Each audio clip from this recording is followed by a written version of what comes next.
Are you curious about discovering ways of making your life better? Then welcome to my podcast. I'm Bob Nickman, and this is The Exploding Human.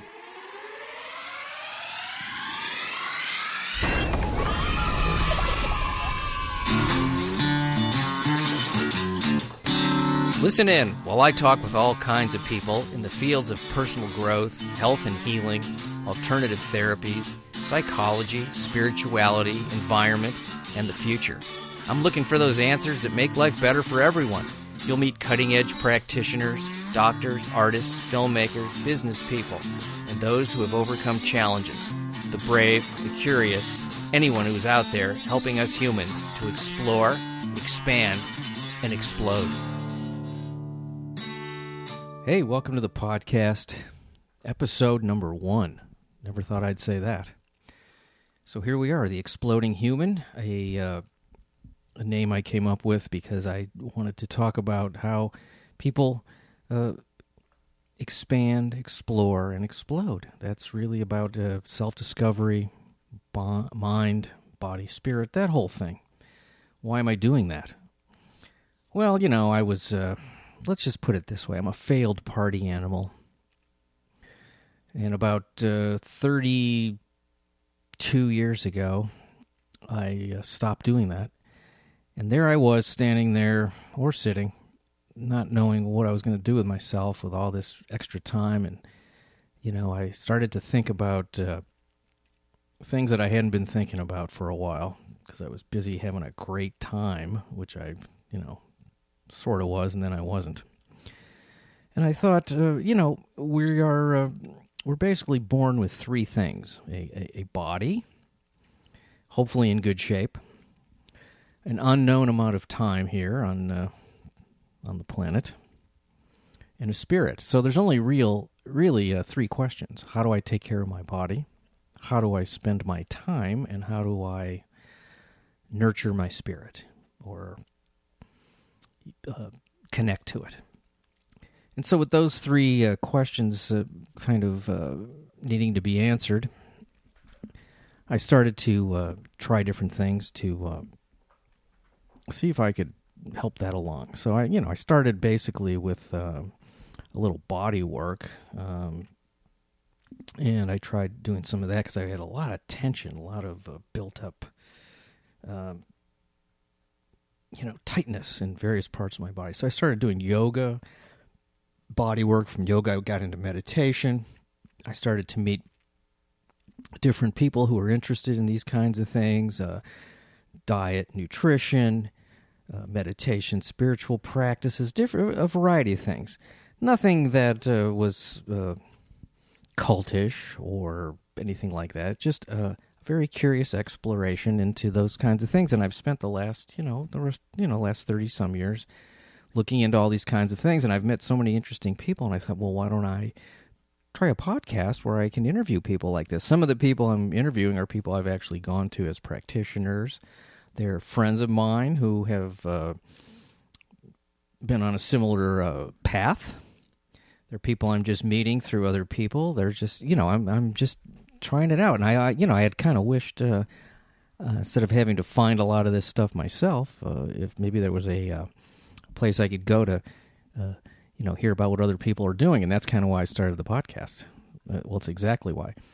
Plus, it interests me, and I find these people really interesting. But before I even go further and get into my first guest, I wanted to thank a couple of people. The first one is a guy named Mike Carano, a fellow I've known for about probably over 30 years, who is a podcaster, not in this field. He's more in the comedy field, but he is, which was my former profession, as a stand-up comic. That's where I met him back many years ago down in San Diego. And he encouraged me to try the podcast thing. And he's been super helpful in not only encouraging me, but giving me some hands-on information and kind of steering me down a road that I didn't really know much about. So thank you to Mike. Yes. The next person I want to thank is a guy named Stephen Hilton, who put together that happening little sound effect of the exploding human. He's a a composer, and I called him up and I said, "Here's what I want." I just told him the idea, and he put it together and sent it to me, and I loved it. So I hope you do too. That's the exploding sound effect, and he's also helped me with some recording issues that I've had. My earliest recordings on these were done, you'll probably hear it in an iPhone, just on my iPhone with a couple of lavalier mics. So there's some little recording issues, but the content is worth, whatever, techno nonsense you might care about. And then but now I've got better equipment, which is what I'm talking into now. And I also want to thank a guy named Eric Wright, who helped me put together the website, which I'm still putting together, but it's something, I'm daunted and intimidated by a lot of the technology. So he helped me with that. So I just wanted to thank those people before we as me, got started. And now what I did was I experimented with interviewing a bunch of different people to see if I liked it, which I did. And then I was met with the task of who do I put on first? And some of it was they all could have gone first, is really what it amounted to. So I decided to pick something that you wouldn't think I would put on first, which is I'm starting at the end. When I say the end, I mean the end of life, which is death. Or maybe that's the beginning of the next one, if you believe in that, which, many do. So I started with a guy named JAY WESTBROOK, and Jay works in end-of-life palliative care and hospice care and dealing with people who are dying and their families. And I thought, geez, why not put this on first? Because it's really where we're all headed. That's so I hear. I don't know anybody that's escaped that one. So I sat down with Jay at his home in a quiet backyard area, but it was a kind of an office, an open office, and his dog was sitting there, and we just sat there and talked about life and death and the difference between death and dying and exactly what he does and what we can learn from the process of dying and those who are dying, and not a morbid conversation at all. I found it to be very spiritual and enlightening and informative. I learned some things, and I hope you do too. And so let's check this out here. Episode number 1. This is JAY WESTBROOK. Well, I'm sitting here on a beautiful Tuesday morning with JAY WESTBROOK. Good morning. Good morning. You look great, and it's a beautiful day. The birds are singing outside, and we're here to talk about where, as you put it in an interview I saw you in, what the area where life meets death. I think you said that. Yeah, I think the line was something like, the place where life and death meet. The place where life is filled with God. Okay. And that's what we're going to do this morning. That's my experience, having been raised a hardcore atheist. Once I started doing end-of-life, hospice, palliative care work, that changed. So that's what we're going to talk about today. That's what Jay does. He does hospice, palliative care. He works with the dying and the families of the dying.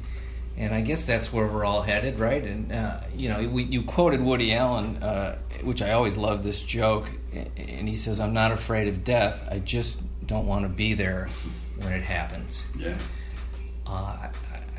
As much of a joke that it is, it's pretty authentically the way I feel. I have mixed. I don't know what death is. I don't understand it. It's a super mysterious thing to me. I'm afraid of it sometimes. Sometimes I'm not. It feels. And I don't know if this is more of the way our society is now, but it feels very separate from life as opposed to part of it. It's this sort of crummy thing that happens at the end, I think, for a lot of people. Let me make a couple comments about that. And I think it's important to distinguish death and dying. And my experience is often people are very comfortable with the idea of death. They're terrified of dying, what that process might be. There are other people who are terrified of death and feel they can deal with the dying part.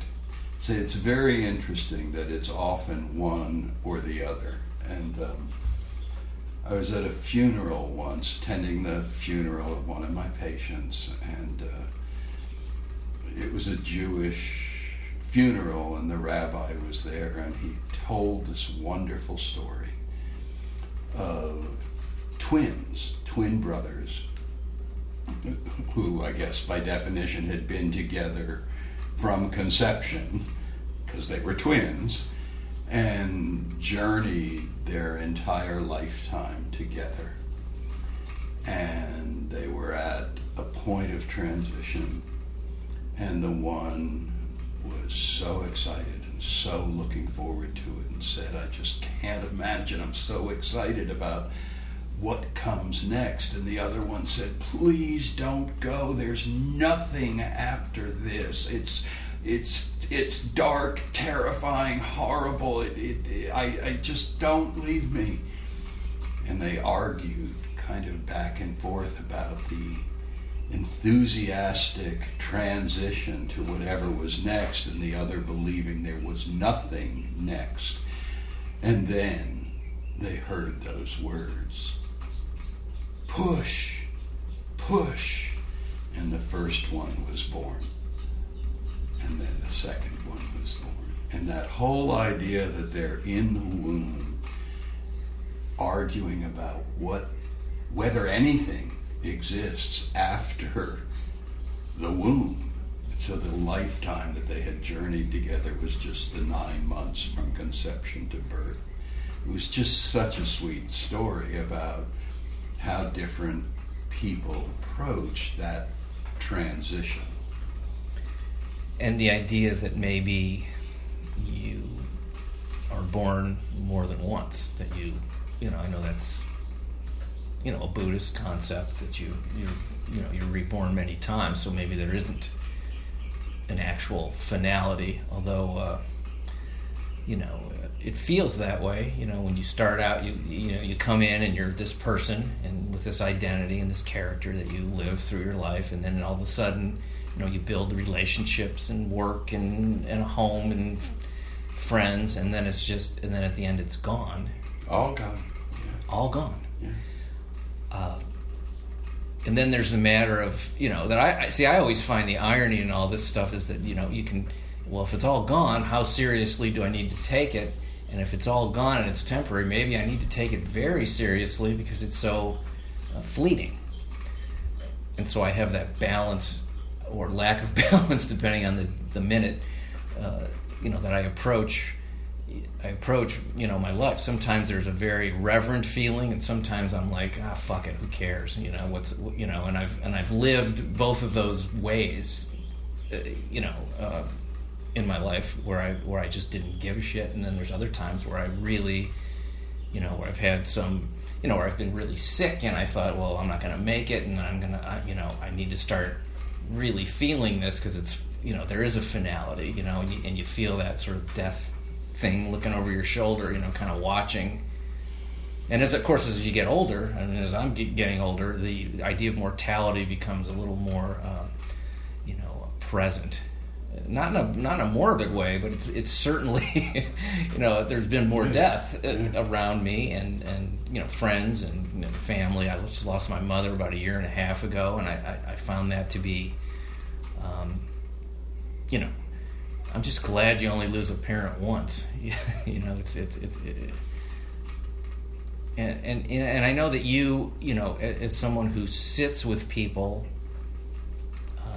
that are passing, and a lot of these people are strangers. When you meet them, they're not people that have been in your life, but people call you in. And I can't imagine doing that. I mean, I know how intense it was just for the people I've, you know, loved and been with and friends, but what is that like to come into a stranger and their family's life at the end? You don't really know them. What does that look like? You know, I hear this so much from people who are outside of my field, and I don't really think it's different than anything else. If we walk into a situation and we are naive in that arena and we have nothing to offer, nothing that we're aware of to offer, we have no tools, we have no solutions, it's an unimaginable experience. And if we have tools and we have solutions and we have familiarity and we know how to make the experience better or less, or to reduce suffering, be it emotional or spiritual or physical suffering, then we just walk in and get to do the work. So, I mean, if you're out on the street and somebody is shot or hit by a car or has a heart attack and you don't know anything about first aid or emergency medicine, you're going to stand there just paralyzed. And if you're an emergency room doc who happens to be walking down the street, you jump, or a fireman, and you jump out and you do what, put pressure here or do CPR or you know what to do. So it's not overwhelming at all. For me, walking into the home, and almost everything I do is in the setting where the patient resides. I'm not in nursing homes or hospitals very much.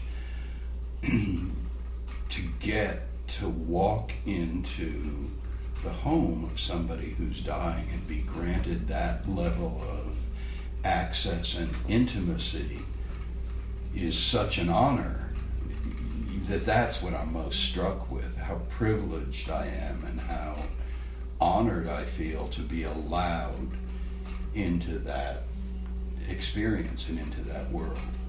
Does that make sense? That makes complete sense. I mean, it is an honor. I mean, you're being brought into someone's life at the very end when they're the most vulnerable, probably, and afraid. I'm sure you would counter, a lot of fear with maybe even more so on the part of the people who are going to, not be dead. They're afraid. What's it going to be like without this person? And maybe the person, him or herself, is afraid too.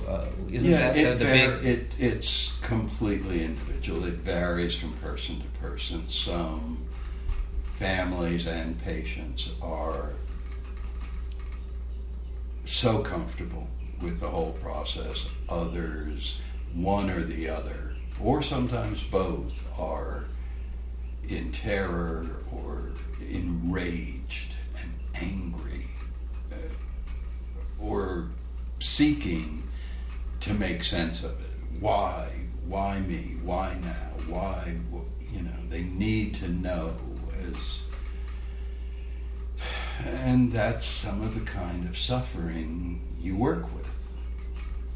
You try and create perspective, and you look to draw on their experience that they've had throughout their life, the tools they've used, and is there a way to reframe what's happening now so that you can see that there's a way to apply those tools, whether it's to just move forward in action, or to soften and open and accept, or to bring humor, or to memorialize what's happening, or to say, is there something about this that I can use to help others, or leave a legacy that will make this journey easier or more pleasant or less difficult for someone who might experience it after me.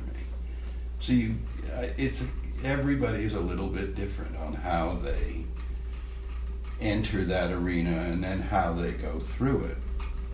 And if you're someone like me and you have so much experience and you have so many tools and perspectives, you may be able to help.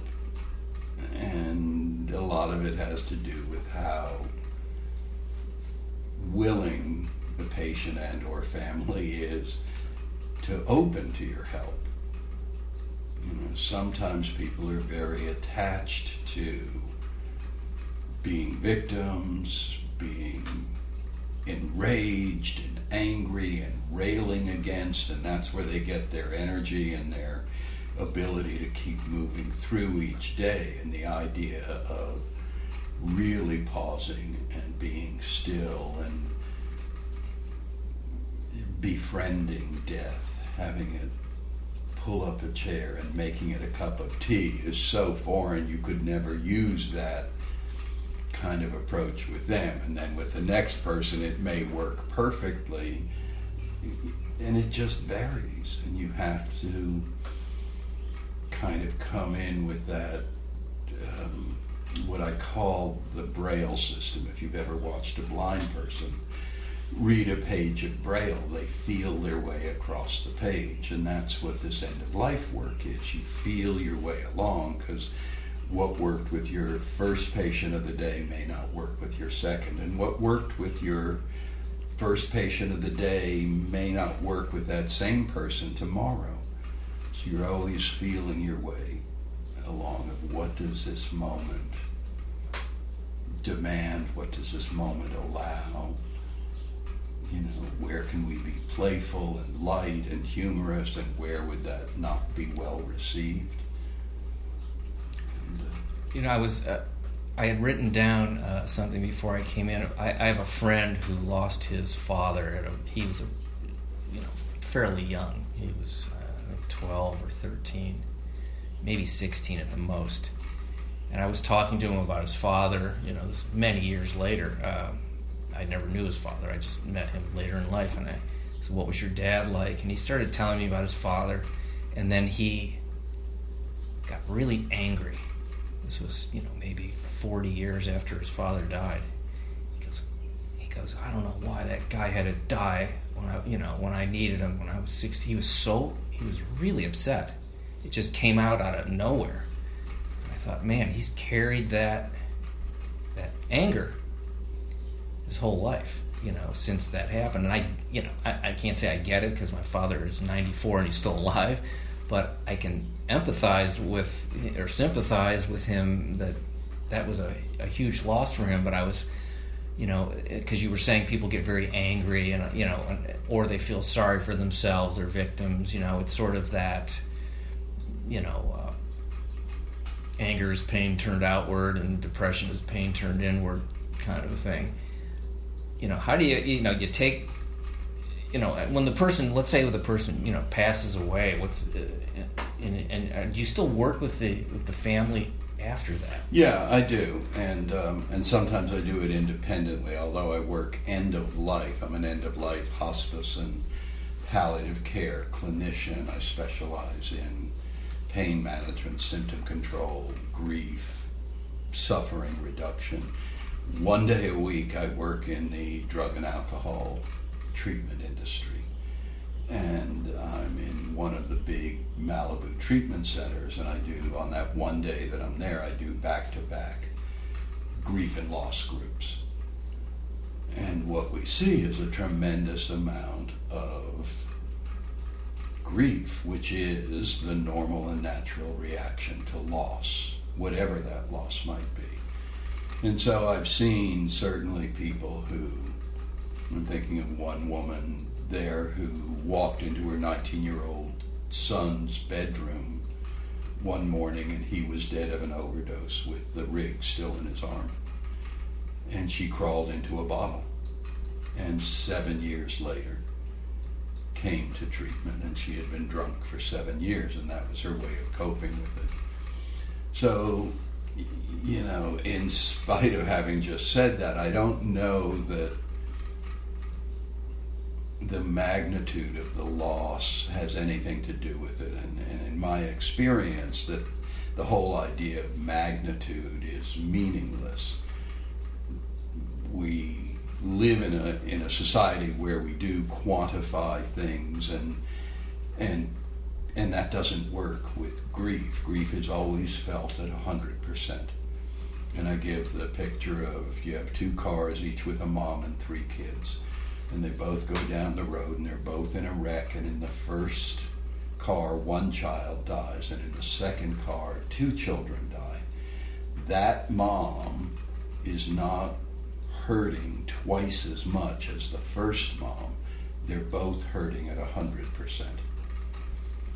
So magnitude is not the issue.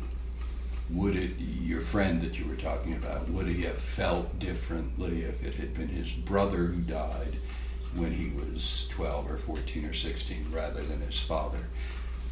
It's not the magnitude, it's really more about the incompleteness. And when people die, usually we're incomplete. There are things that we haven't said, significant emotional statements, not just I love you, but the I'm sorry's and I forgive you. And I never said how disappointed I was that, or I don't know if I told you how proud I was when you, or how much I always appreciated the way you, that those things that are have been undelivered create the woulda, coulda, shouldas, and if onlys. And that's where the frustration and the anger and the sadness and the self-destructive, distracting behaviors come from. And it's very different than simply the missing of the person, which is another aspect of it. I miss my wife so deeply. She died July 17th, 2012, 11 weeks to the day after our 42nd wedding anniversary. She died in my arms in our home on hospice with pancreatic cancer. And I miss her so much, but there was nothing that was unsaid by either of us. Nothing. So I don't have those woulda, coulda, shouldas, and if onlys. I just love her and miss her. But people who don't have that sense of completeness really struggle with their grief, and grief is patient. It doesn't go away. Time does not heal all wounds, and yet that's one of the 6 main tools we're taught culturally. Just give it time. Time heals all wounds. No, it doesn't. And so no, it doesn't. You still have that broken heart, and it often leads to behavior, and certainly in your friend it sounds like the behavior it led to was anger and rage that over this man having left him. So there are tools, there are techniques to use to complete the relationship with someone who's died, so that what you get is a purer,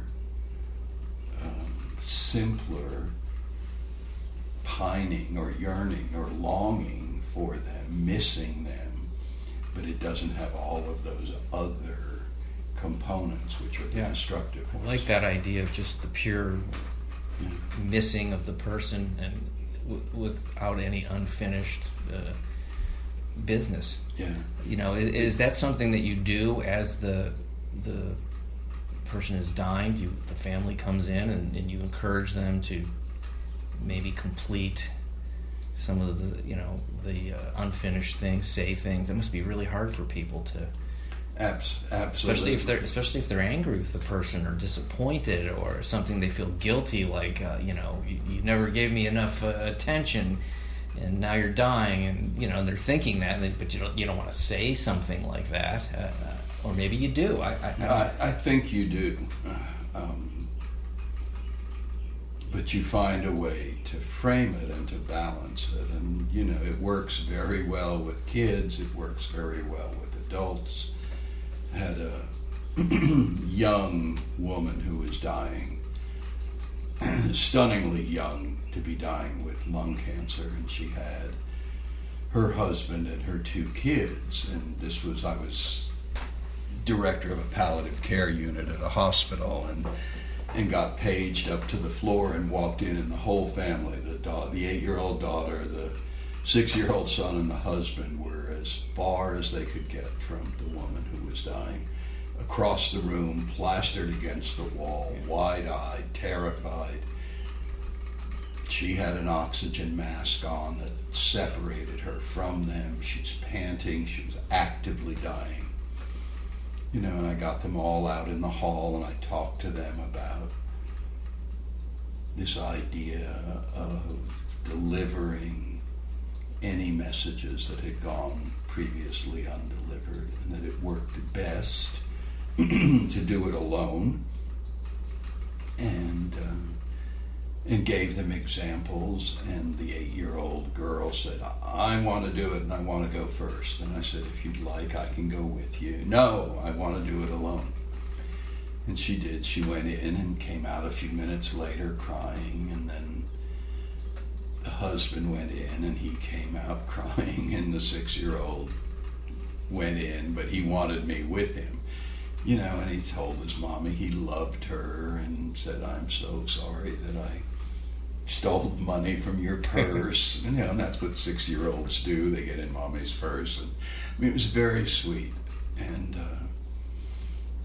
then they all were back out in the hall, and I taught them this Tibetan Buddhist breathing exercise that really is about creating a sense of connection, bonding and connectedness. It has a side effect of stabilizing, slowing, and deepening breathing. So we got the oxygen mask off of her because it couldn't make any difference. She was imminently dying, and put the little nasal prongs in, and everybody got up on the bed, and they were holding her hand or her leg, and the dad was behind the kids, and they did this breathing exercise, and you could hear and see her breathing just get deeper and slower, and then heard that terminal exhalation, and they just got up and walked out of that room and out of that hospital, never said a word. 3 weeks later, 3 weeks, there was a knock on the door at my office, and I opened the door, and it was the husband. And he walked in, and he just started weeping and said, I'm here to thank you and to ask, what can I do for you?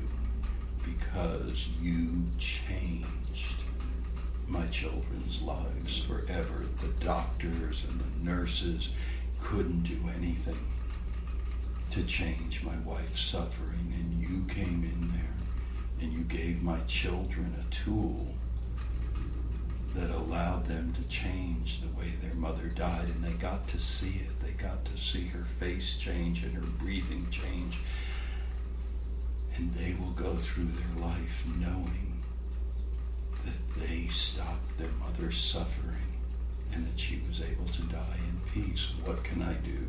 What can I do for you to thank you? He's crying, and there are tears streaming down my face, and I said, you've already done it.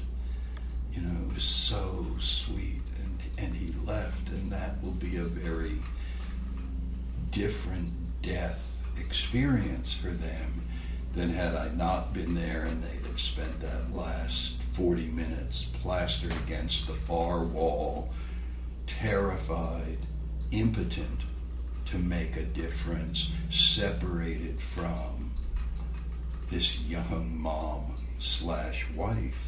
that they loved and who was dying. So it's those kinds of moments that make such a difference. And it comes back to your initial question, how do you walk into a situation? Because I have tools that I know will make a difference. And with that one, I also got more morphine on board, because morphine relaxes and opens the airways. Somebody's able to move air in and out with less work. That allowed us to take the oxygen mask off and just use the little nasal cannulas. And she didn't feel separated, and their last images of her weren't with this big mask over her face, and she didn't have the claustrophobic feelings, and I couldn't cure the cancer, but I could change the way she died and the experience for the family and their participation in it. It's quite beautiful. And I think about those kids going from that very young age, probably not having the same issues that my friend that I just talked to you about have. I mean, they really have been, you were able to help give them a way to approach the rest of their life with that kind of a loss, to not carry maybe an anger or a feeling victimized, by the abandoned. Yeah. Wow, that's incredible.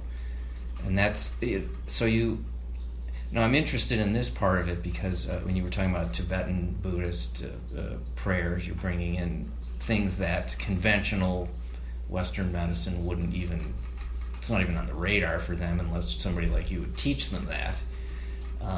I do. Yeah. I lecture to a lot of physicians. And are they open to it, or is it just sort of a wide array of, They are. Yeah. Yeah. I don't know that they'll ever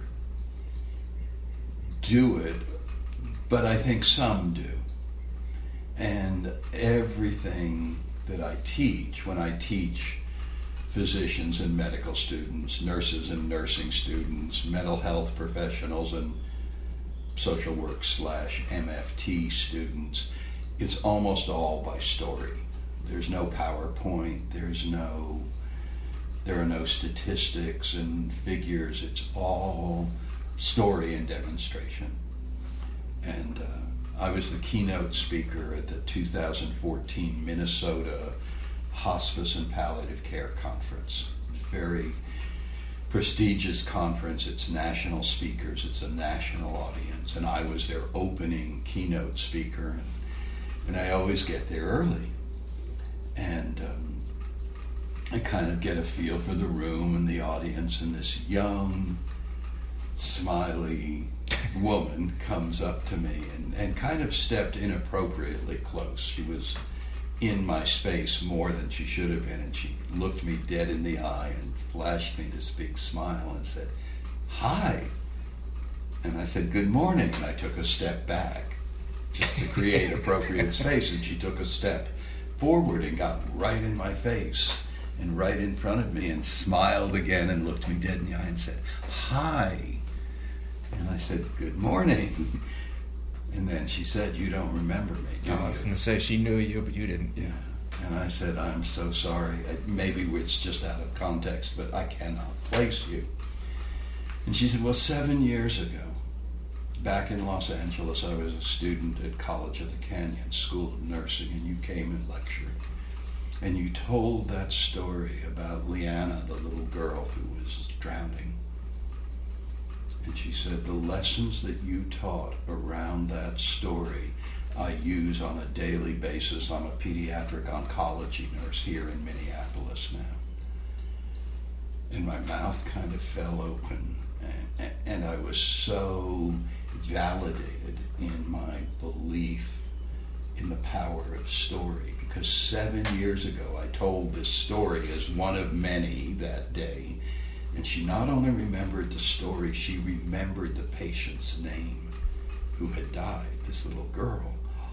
That blew me away and really convinced me that that's how people learn. So I tell this story when I lecture to docs and nurses about breath that I did with this young family. And it happened to be they were Korean and Methodist. So I never mentioned to them that this was a Tibetan Buddhist breathing technique. I just said, I have a tool that can really make a difference in how your mom dies. And I can teach it to you so that you can go in there and make sure that she dies comfortably. Do you want to learn it?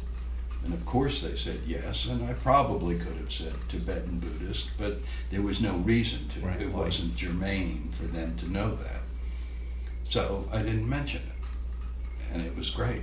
It was a great experience. Yeah, I was talking to somebody the other day about how this is just sort of an offshoot of what you just said, how the stories have been the most valuable tool. I just, like, that's why self-help books don't work. It's like the experience of something and being in that moment is where I think human beings learn the best. I mean, when I read, any kind of psychology books, and I read the theory, and it doesn't do anything for me. I mean, it's interesting at best, but then when I read the case studies, then I get it. Yeah. It's just, if I can't put a person to the event, whether I know them or not, then it doesn't hit me very hard. So I think that's a super valuable thing in any field to be able to just have a story. And some of the people that I've talked to, can you give me an example? I'm always asking, because that's just the way I learn, and I think that's what you're saying is the exact same thing. Yeah. And then I was reading, many years ago, I was listening to some Buddhist meditation tapes, and the kind, not bells or gongs or any of that. This was somebody talking. And the meditation was, and I guess the Buddhists really incorporate this, and I'm not a Buddhist, but I'm interested. They meditate on death. It's part of the what they do. And one of the meditations was, the guy was guiding me through this meditation. I was, it was sort of working, and then he started talking about meditating on your own death and thinking about the body decaying and maggots crawling through the decomposing corpse, and I'm like, no, and I shut it off, and I was laughing and I was freaked out at the same time, but I was intrigued that here was a discipline that was not afraid to look death in the eye for what it was, and the aftermath. I thought that was because growing up, I grew up in the Jewish religion, and I found that when people died, it made it worse the way they dealt with it. I didn't like it. It just was. It was too. There wasn't a celebration of the person's life. It was all about, this is horrible.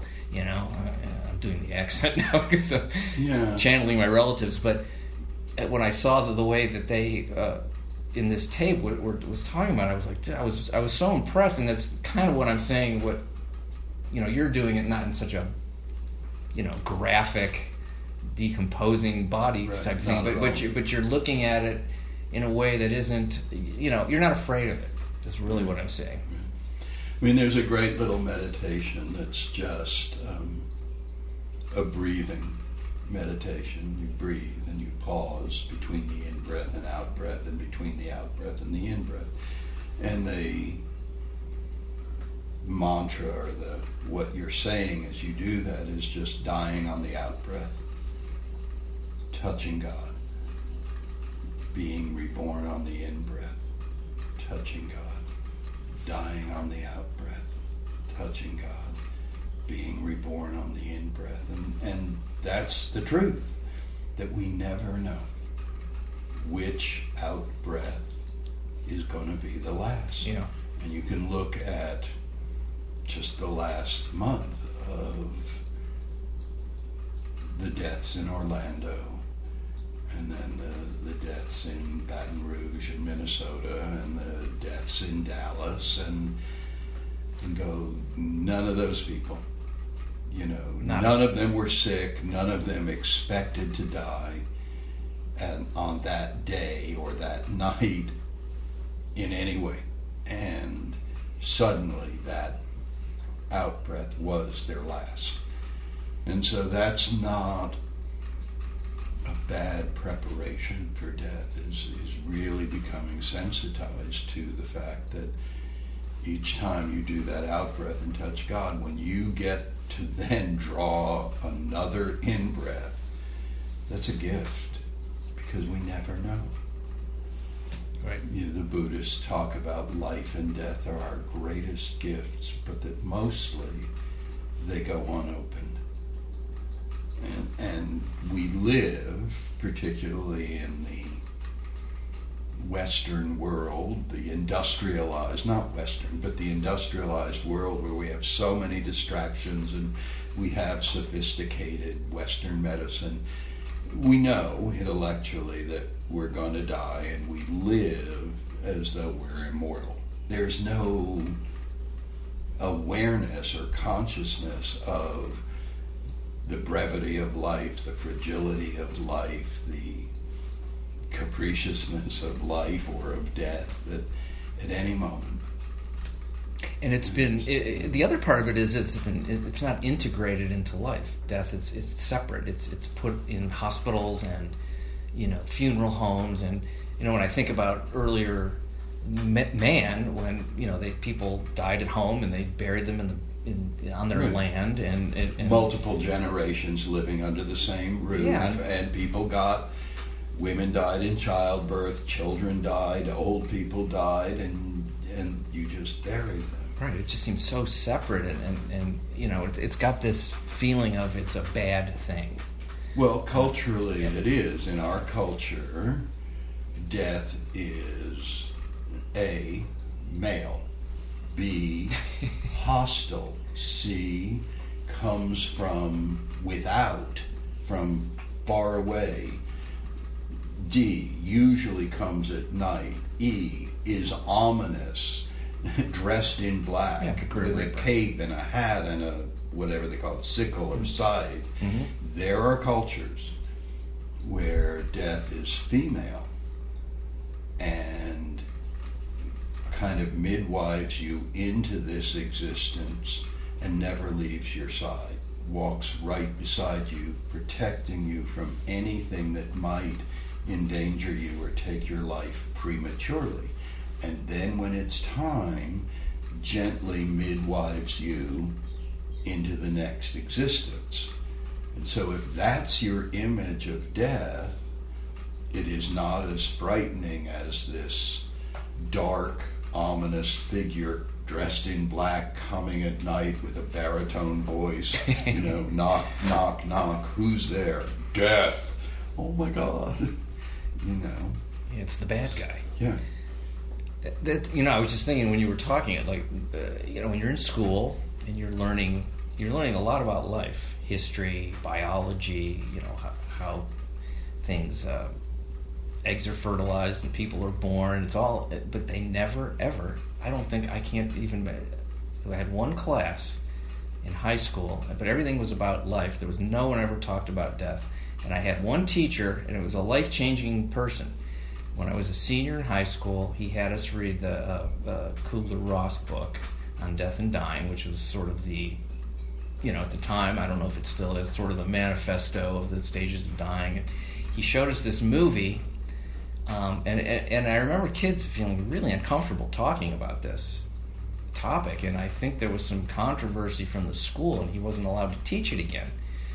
But there was a movie he showed us where a guy was walking with his kid, and he knew he'd been diagnosed with cancer and he was going to die, and there was a voiceover, and he said, "I never really lived until I found out a few months ago that I was dying."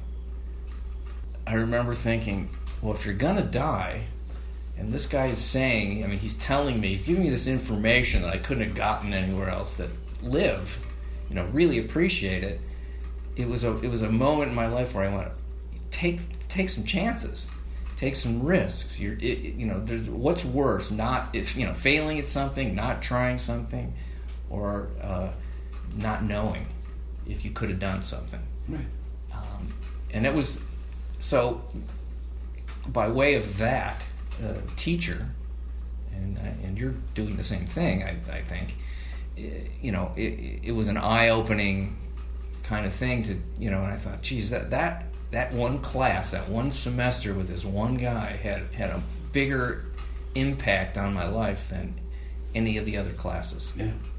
There's a country western song called "Live Like You Were Dying," about a guy who gets a diagnosis and what he does now that he knows he's dying, and he does all of these things that he was always gonna do, but just never. Yeah, well, the bucket list. Never thing, made time for it. Yeah.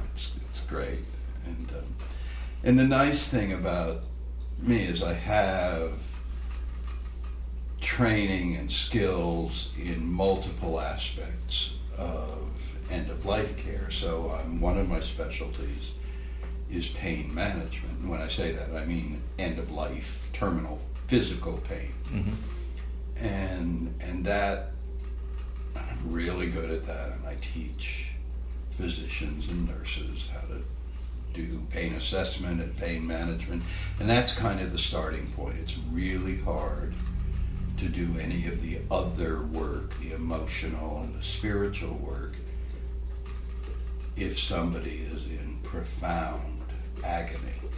And so that's your starting point. You get that, you get them comfortable, maybe not pain-free, but comfortable, so that then you can do all sorts of other things. And most people want that. Rarely, but sometimes, occasionally, you do hit a point where somebody doesn't want to be comfortable. That's hard to imagine. Those are hard. Well, I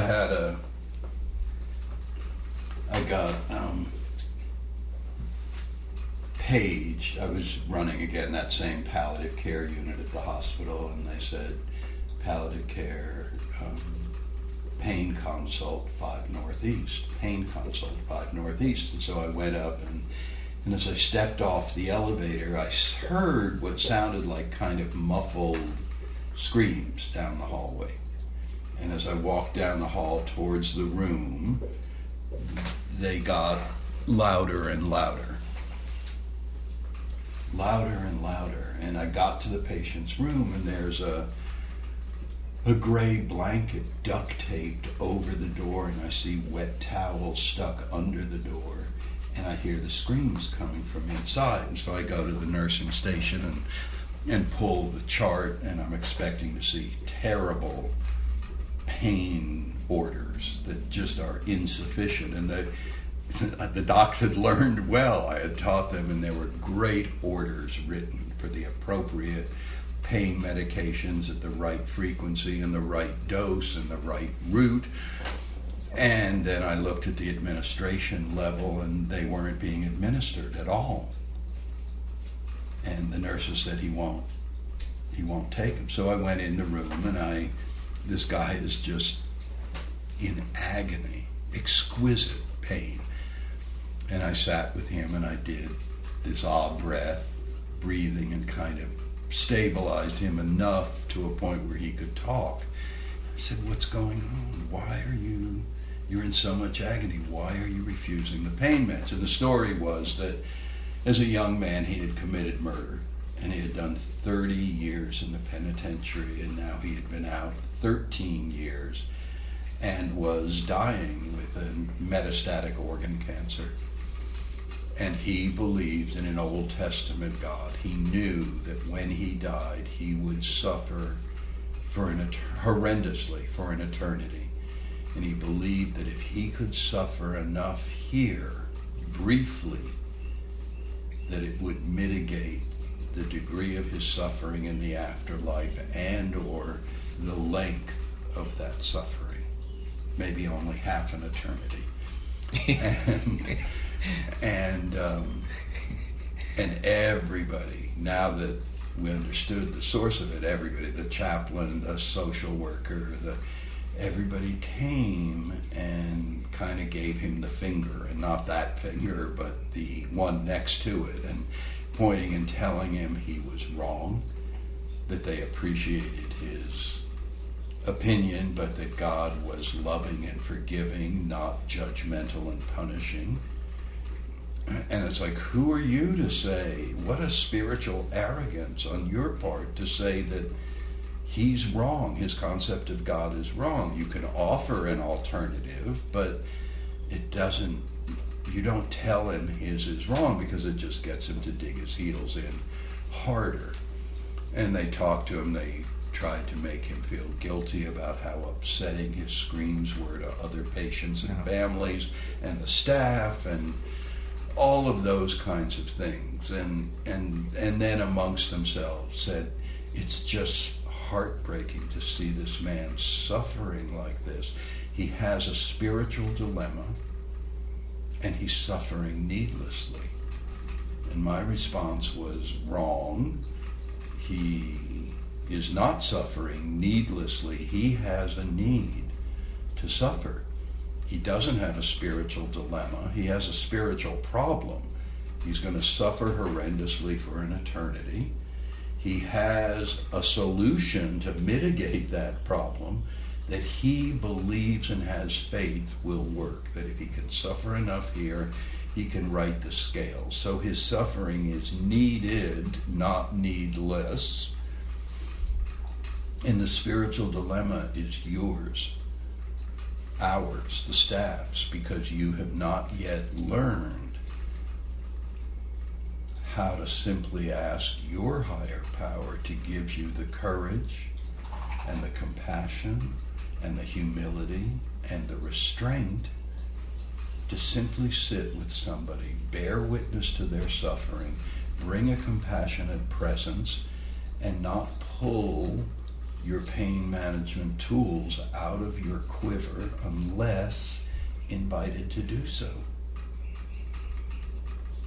And I said, I get it. It's hard to bear witness to someone's suffering. Yeah. And to end the story, he suffered a absolutely, exquisitely agonizing, scream-filled death that I hope accomplished what he believed would accomplish. I have no way of knowing. But it's like we do not have the right to insist that somebody partake in our tools simply because we have them, we know them, we're proud of them, and they'll make it, quote, better. He had a tool that he was using to make it better. Does that make sense? It makes total sense. I mean, it's just a real testament to the power of the mind. I mean, that belief of his, whether you agree with it or don't agree with it, was so strong that given the option to alleviate that level of pain, he didn't take it. Right. Because of a belief. Yeah. So, yeah, it's very interesting what we do. That's an amazing story. I mean, it was like he was paying penance for what he had done 30 years earlier. Yeah. I always wonder about that because what is that like? And this is a great example. I probably no better one.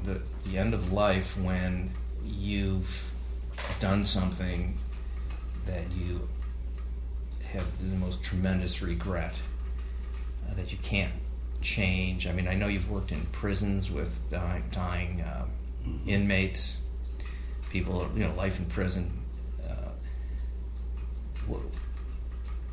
Is there? I don't know. I mean, I think about, well, is there something? I don't have something like that, but sometimes I like to freak myself out and think those kinds of things. Like, well, let's say I killed somebody, in a fit of rage or something, in a moment, which, I suppose that could happen to anyone under the right circumstances.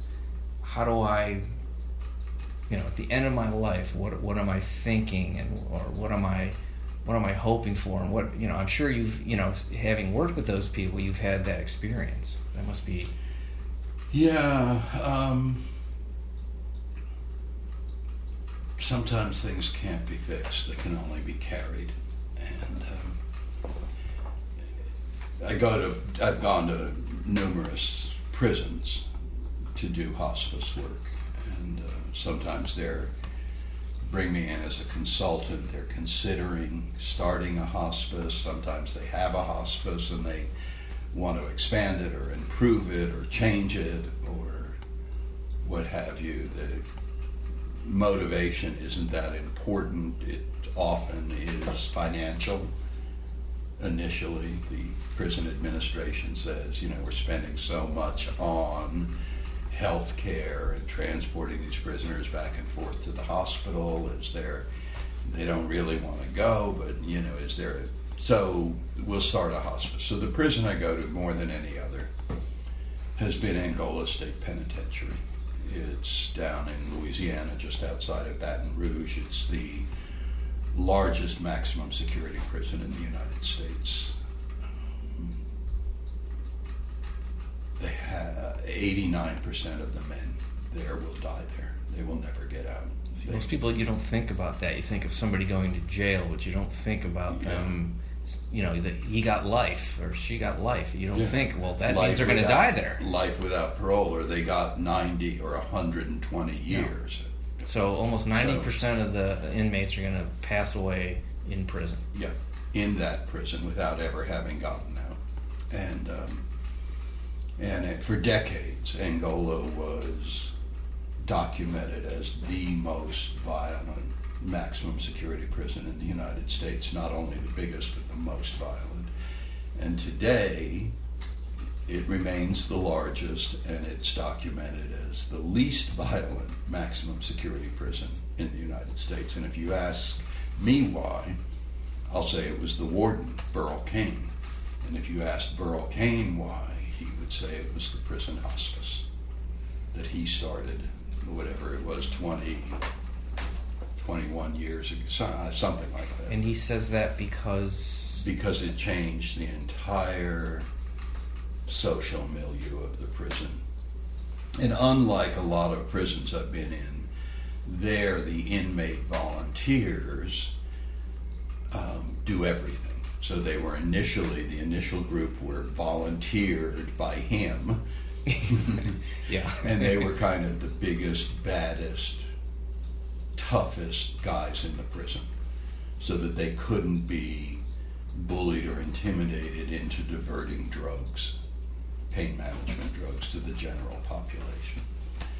And he made some rules, and that was that if you were one of the rare people who end up having a parole hearing, you could not reveal that you worked in the prison hospice to the parole board. And number two, you had to keep your prison job, whatever that was, in the fields, in the laundry, in the dining room, 40 hours a week. And everything you did with hospice was volunteer above and beyond. And he did that because he didn't want people taking the jobs, the hospice volunteer, for the wrong reasons. Okay. So what happens there is that instead of the inmates sitting vigil with a compassionate presence for the dying, they do that, but they do everything other than administer meds. They bathe, dress, feed, toilet, ambulate, transfer the inmates. They do everything hands-on with their fellow inmates. And what happened was they started to learn about suffering, and they started to learn about compassion and empathy. And people started being treated with dignity. They were treated gently at the end of their life. And because of the connections that were made, instead of throwing the body wrapped in plastic into a hole, the inmates started saying, well, part of our work here in hospice is to go and dig a formal grave. And then they got an idea, and they started to learn to sew, and they made quilts that were sold at the prison rodeo. And they took that money and they used that money to buy wood, and sent that wood and velvet and satin to the prison carpentry shop, where inmates made formal coffins. And then they sold more quilts, and they bought a simple 2-wheel, 1-horse carriage. And they started doing funerals New Orleans style. And people were in these beautiful coffins, and they were placed in a formal, marked grave. Graves hadn't been marked previously. And so there was a level of dignity that came about, and a connection to an awareness of suffering. And they started looking at the suffering that they'd experienced and that they caused in others, and the whole prison changed in terms of its violence. Not the intended outcome, not the motivation for starting the hospice, But that warden was amazing. I mean, he walked into the infirmary 21 years ago and said, we're starting a prison hospice. If you don't know it, learn it. If you got a problem with it, there's the door. And so it was all done in-house. They didn't contract with an outside hospice to come in. It was very, very powerful.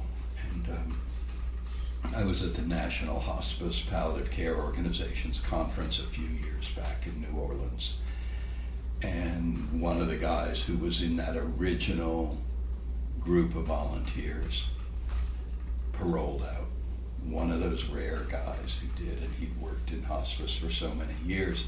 And he got out, I think, 1 or 2 days before the conference. And so we went and got him and brought him to New Orleans, and he stood up in front of 3,000 attendees, and he talked to them about the difference between free world hospice and prison hospice, and what it's like to do it for somebody that you've slept next to for 2 or 3 or 4 decades, and what it's like to do it for free, for fun and for free, like an amateur, not as a paid profession. And then he talked about what it is that all the attendees at this conference could do to assist, empower people who were dying behind bars, even if it was only as simple as finding out who their families are and having grief, bereavement services available to the families of men who died behind bars. That even that level of involvement would make such a difference. And it was so powerful to have this guy speaking, so powerful for him, so powerful for the audience. And it was very interesting. At that conference, he got a paid job in hospital. I was going to say, is that what he does now for a living? So he, wow. That's something that, I would never, it wouldn't even be on the radar for me to think about for 1 second. Yeah. And then to hear that, what an amazing story. Yeah. And that warden I know he didn't have that intended result, but just the idea of wanting to start a hospice, you think of a prison warden as a certain type of super cop who doesn't care about anybody except making people behave. This guy sounds incredible that he would even have that insight to start a hospice. But how do you do that? How do you get people to behave?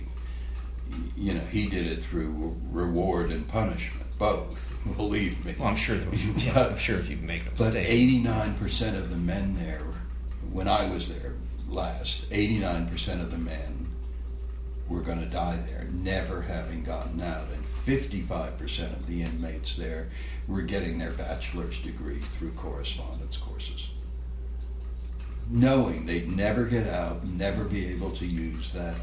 But that was the warden's goal, was to have an educated, informed inmate population, because he knew it would change the prison. It created self-esteem, it created an awareness of a world that they'd never been exposed to, and made them smaller, and made them a part of, and made them aware that there wasn't just this little cops and robbers universe with the world revolving around them, and gave them tools, a lot of them getting it in psychology and human development, those kinds of bachelors. So it gave them meaning where there was complete hopelessness. Yeah. But I'm just trying to picture myself being in that situation, knowing that I'm not going to ever get out. What good is it to have a degree? What good is it? What good can I do with it? What self-esteem. That part I understand. Number 2, maybe something will change, and I can demonstrate to a parole board that I do have a work ethic, and I am able to complete, and I have changed. Number 3, it may give me some tools or skills to better deal with the other inmates. And as I'm aging and I may not be as big and strong and tough and quick as I once was, it'd be nice to have some tools other than fists or a knife to deal with what's, the sort of daily fare in that kind of a setting. So that warden retired, or he passed away, or? He's retired from there. Yeah. What an amazing guy. Burl Cain, he's got a great book called My Brother's Keeper. Cain, C-A-I-N, as in Cain and Abel. I think that's a book I'm going to read. Yeah. Yeah. Now, have you written books? I think you have. I've written chapters in 5 books, and am about 35-40% of the way through my own book on end-of-life care. And it's a James Patterson type book. Not a novel, but short chapters, like James Patterson will have 3-page chapters in his Alex Cross novels and stuff. So these will all be about 3 pages, and they're all stories, and they're all standalone, so you can open the book to any chapter, read that story, use that tool or lesson that comes out of the story. You can share it with patients and families. It's good for professionals. It's good for lay people. So are you actually a nurse also? I am. Okay. So I have a master's degree in gerontology and counseling, and I'm a registered nurse certified in hospice and palliative nursing, and a certified grief recovery specialist. So I always like to ask people, what do you think was the thing or the things that took you to this type of work? Whether you started out, I know you mentioned you were trying to get into veterinary school. Yeah, I mean, I think that the 2 answers are, I didn't get into vet school, and I don't know. So I'm working at Miller Animal Hospital in West Hollywood, and I'm hoping that I'm working on a bachelor's degree and hoping to get into vet school, which is really hard. There are only 26 in the country. And I'm that guy who, with no training, is going out into the parking lot and doing seat-of-my-pants grief counseling with people who've just come in with their dogs hit by a car or had to euthanize an animal, and they're out there just sobbing, and I'm just drawn to that grief counseling piece. And then I didn't get into vet school, and it was suggested that I look at gerontology and combine it with counseling, and long story that doesn't really matter, but that's what I ended up doing. Got out there very drawn to end of life, but still kind of a step away from what I call the front line. And I asked, well, what do I have to do to get to the front line? And they said, you really need either medicine or nursing.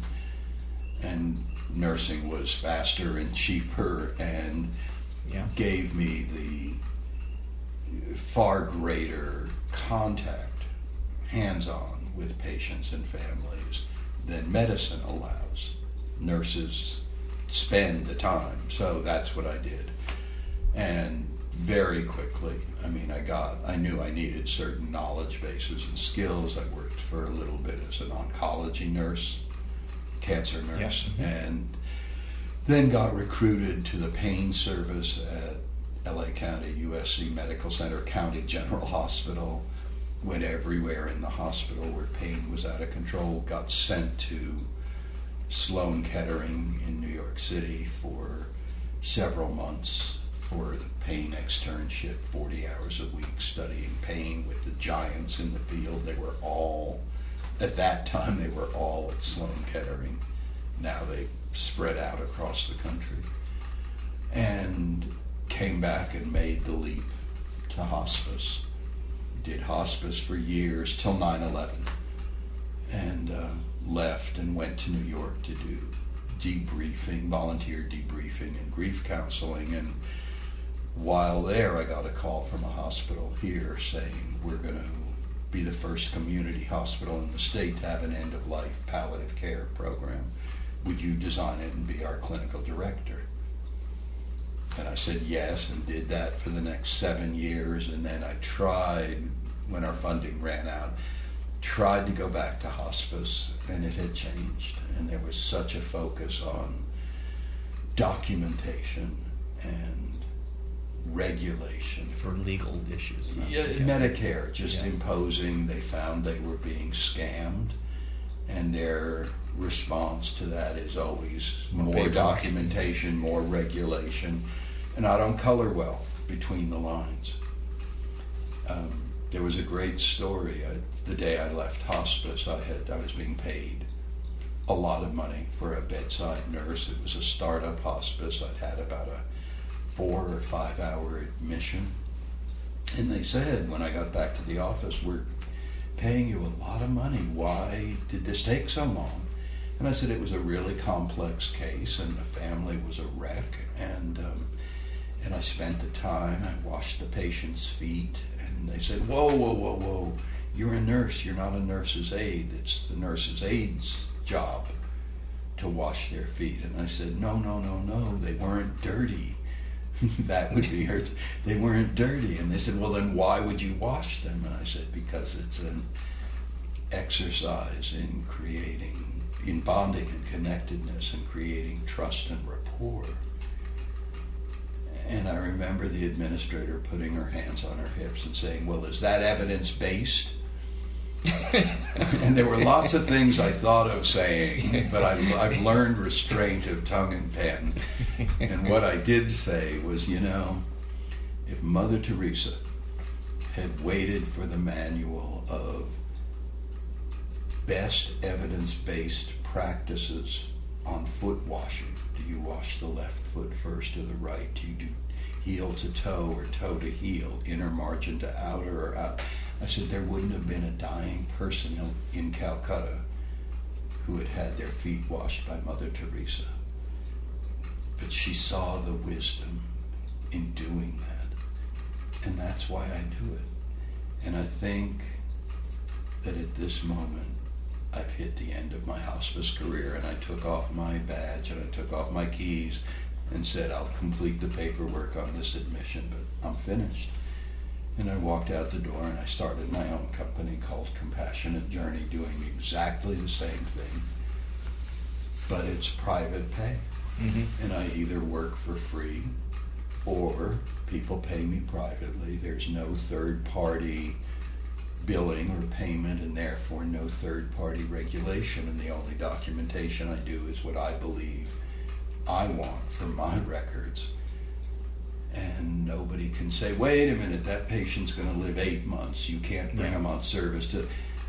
I do what's right for patients and families, and it's a nice blend of being paid and doing it for free. And that's what I do. And people have said, with your degrees and your years of experience, you should be the regional vice president of clinical services, and it's like, no. You should. If I did that, you would fire me within 2 weeks. I don't do well with computers or policies and procedures or profit and loss. My gift is bedside with the dying and their families, and so that's what I do, and it's what I've always done. And I know what my skills are, and I know where my weaknesses are, and I don't allow myself to be promoted out of the area where I excel into an area where I would, A, not be happy, and B, certainly not be the best person for that position. So everybody wins this way. And you get to do the thing that you're the best at. Yeah. Yeah. I wrote this little thing when I recently won my second lifetime achievement and lifetime contribution to the field of hospice and palliative. And it's a little scary. It's like, why am I winning lifetime achievement? Is my life over? Am I dying? Do you know something? But it was, when asked, what is it that you do that has given you these awards? I actually wrote out an answer, and Yes, In it, what I said Please read was, it. I'm a hospice and palliative care clinician. I go bedside with the dying. I co-journey and co-suffer with the dying and their families. I bear witness to their victories and their losses, their tragedies and their rallies, their courage and their crumbling, their sweet exits, their holding on and their letting go, their terror and their grace, their agony and their comfort, their isolation and their connection. Through it all, I bring the tools I know and do all I can to assure that their deaths are more tender than they might have been without me, and that their family's grief is more gentle than it might have been without me. I'm also consistent in asking God to grant me the humility, courage, compassion, and restraint to simply sit, to bring a compassionate presence to, and my bearing witness of their suffering, unless invited to do more. I bring kindness, clinical competence, and non-abandonment.